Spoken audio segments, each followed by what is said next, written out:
Wow. Bossy and blissful, resilient, never resentful. I don't know your name, but I'm finna. Hey, and welcome to my channel. My name is Regina Lawless. I'm an author, leadership coach, and the founder and CEO of Bossy and Blissful. In today's video, we're going to talk about 3 tactics for staying sane in a job that you know it's time to leave. So I think we've all been here at one point or other in our careers. Maybe you've made it to a leadership position and that makes it a little bit harder for you to just walk away, or you're just in a job that is making you miserable every day. And you're like, child, I am so tired of these people and ready to go. But you've come to the realization that the math ain't mathin', and you can't afford to leave right now, or you haven't found your next job, or you haven't figured out what your business plan is if you're going to step into entrepreneurship. No worries, I've been there. So here are 3 things that you can do to keep yourself calm, to kind of ride the wave until you're ready to leave. So number 1, you can look at internal opportunities within your existing company, or even looking at how to shift your role to a different team. So at one point in my career, I was ready for a new challenge, and I actually wanted to get into the leadership development space. I've been in HR my entire career, but at this particular point, I wanted to learn a different part of HR. So what I ended up doing, I talked to another leader on the team, and I asked if she had any openings on her team. She didn't have a full-time opening, but she had an opportunity she needed some part-time work. So I worked it out between her and my boss, and I did a rotation where I got to try out a new role within the company that helped me gain new skills. And it kept me interested, it kept me engaged for another, several months until I was ready to actually leave the company for something new. So the second thing you can do is actually try to remix your day-to-day job responsibilities. So this would require you talking to your manager.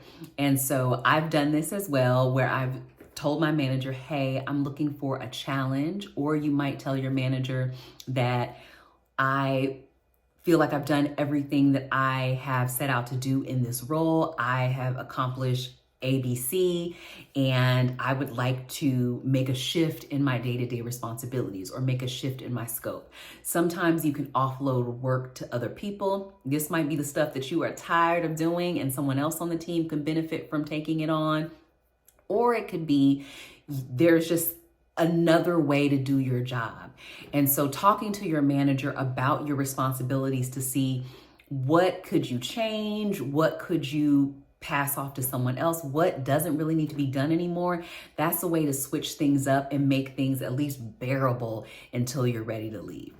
The third thing that you can do is actually start to put together a concrete plan for your exit strategy. So you're probably already starting to think about this. I know when I was ready to leave corporate, I started thinking at least 6 months, closer to a year out, of what I would do. Because I had gotten to a point in my career where I just knew I needed more.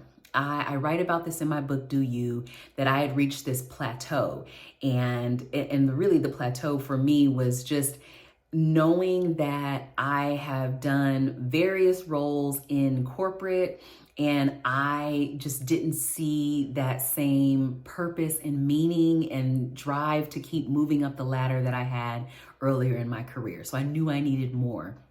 And so I really spent time and took space for myself to figure out what that was. And that helped me to hang on. Now, I'm not going to tell you there wasn't days I woke up and was like, ooh, if they don't leave me alone today. So you're going to have those times where you really want to leave immediately. But if you can bide yourself some time by working on some of those concrete steps before you leave, that can help you. So what do I mean by that? What are some of the steps? So for me, I knew I wanted to start my own business. So what I started to do is to really think about, what am I called to do? What is going to light me up if I have to get up and do every single day? For me, I knew I wanted to help other women. I wanted to help women of color in general. I wanted to help Black women executives in particular who have a similar journey that I have, who are stressed out, overworked, at the brink of burnout, and have given more than enough to their careers and not enough to their life and not enough to their true purpose on this earth. And so that's what I found was my purpose of how do I help these women live more meaningful lives inside of work, but most importantly, outside of work. And so I started to think about what does that really look like? You know, how can I serve these women? I started to think through, okay, I'm already a coach in my corporate life. We could then extend that into my own business and do one-on-one coaching and group coaching. Your girl loves a retreat. And I know so many of my fellow high achieving Black women, we do not take enough time for ourselves. So I started to think of things like that, like what am I going to do in my business? I started to also think about my financial plan of what kind of money am I going to need to sustain myself working for myself? So I set up a meeting with my financial planner. I started to count all my coins, even the coin I had hidden in certain places. I'm the type of person that I like to squirrel money away for a rainy day. So I started to look through all of the accounts and places that I had started to squirrel money away over the years, to count that all up and really figure out what I would need to leave.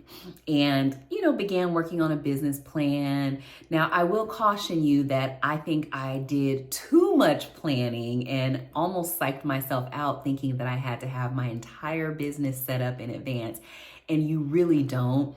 You really just need to have enough of a plan and a structure and some sort of financial plan to sustain yourself.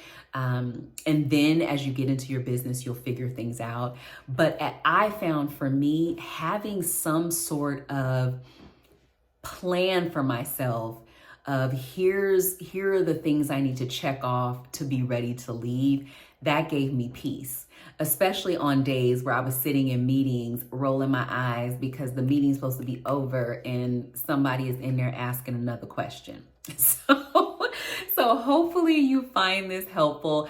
I know that conventional wisdom may say just take the leap, and sometimes that works, right? I'm never going to say not to follow your heart, but there are also times in your career where you just can't, for a variety of reasons. You can't leave right away and you have to bide your time.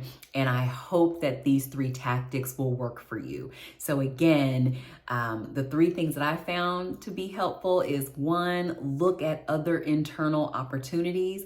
2, talk to your boss about remixing your day-to-day responsibilities. And 3, get that exit strategy together, because baby, that will help to keep your mind on the next thing. That will help to energize you, knowing that you have a game plan, and then you can just tick off the days for when you're packing up that box or shipping that stuff back and riding off into the sunset. Okay? Let me know in the comments if you found this useful, if you have other tactics that you've used before that help you to kind of stick it out a little bit longer. And of course, let me know what you want to hear next. Take care.